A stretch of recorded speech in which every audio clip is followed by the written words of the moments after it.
Long before the executioner's axe was raised, two remarkable women stood at the center of Europe's political storm. Mary Stuart became Queen of Scotland when she was only 6 days old. Raised in the luxurious French court, she grew into an intelligent, cultured, and charismatic young queen admired across Europe. Her education, beauty, and confidence made many believe she was destined for greatness. Meanwhile, Elizabeth Tudor fought her own battle for survival. The daughter of King Henry VIII and Anne Boleyn, Elizabeth endured years of political uncertainty before finally ascending England's throne in 1558. Although they were cousins, their relationship was never built on friendship.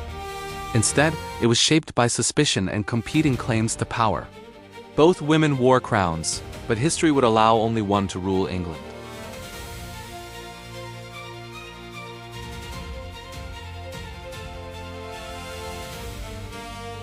Mary possessed something Elizabeth could never ignore. Through her grandmother, Margaret Tudor, Mary descended directly from King Henry VII of England. To many Catholics across Europe, Elizabeth's birth was considered illegitimate, making Mary the rightful heir to England's throne. Suddenly, Mary's existence became more than a family matter. Every Catholic rebellion invoked her name. Every foreign monarch who wished to weaken England saw Mary as the perfect alternative to Elizabeth. For Elizabeth, Mary's royal bloodline represented a permanent threat. As long as Mary lived, England's stability remained uncertain. Fear slowly replaced trust. Political caution replaced family loyalty.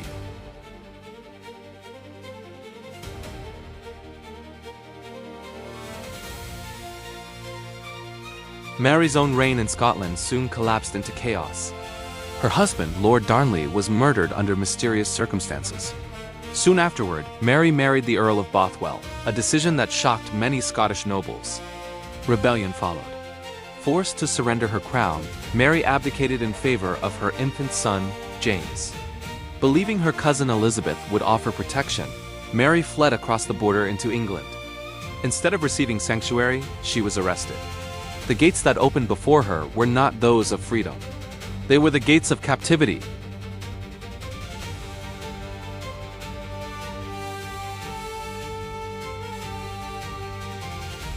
Elizabeth faced a painful dilemma. Executing a fellow queen could outrage every royal family in Europe. Releasing Mary could ignite civil war. Unable to trust her and unwilling to kill her, Elizabeth chose another path. Mary would remain imprisoned. Years passed slowly. Castles became prisons. Windows framed a world she could no longer reach.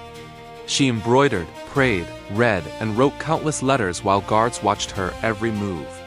Season after season passed. Nearly 18 years slipped away behind locked doors. Yet Mary's claim to England's throne remained as dangerous as ever.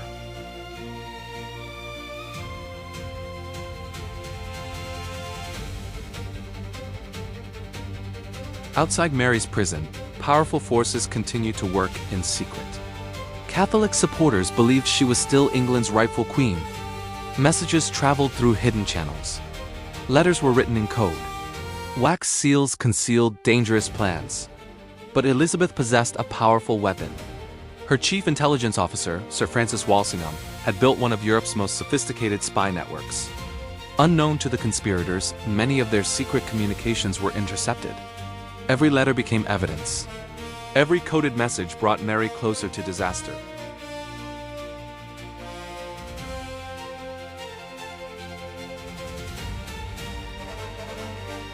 In 1586, a conspiracy emerged that would determine Mary's fate forever. Known today as the Babington Plot, the scheme aimed to assassinate Queen Elizabeth and place Mary upon England's throne. Walsingham's agents intercepted the correspondence. Whether Mary knowingly approved the conspiracy or became trapped by carefully orchestrated intelligence remains debated by historians. What mattered was that Elizabeth's government believed the evidence was sufficient. Mary was placed on trial.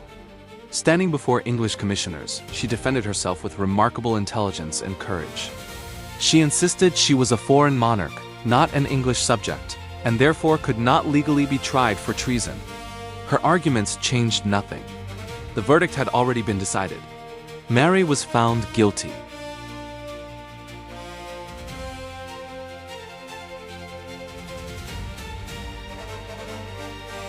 Even after the guilty verdict, Elizabeth hesitated. Signing the execution warrant meant ordering the death of another crowned monarch, her own cousin. Her advisors urged immediate action. Parliament demanded justice. The fear of another Catholic uprising continued to grow.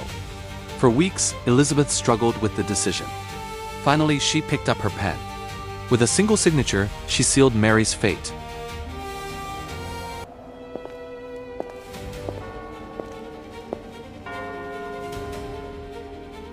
February 8, 1587. Snow covered the grounds of Fotheringhay Castle. Mary entered the execution chamber with remarkable composure.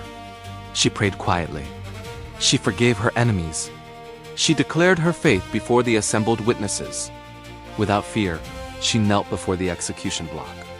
Moments later, the executioner's axe ended the life of Mary, Queen of Scots. Her death shocked Europe. A queen had been executed by another queen.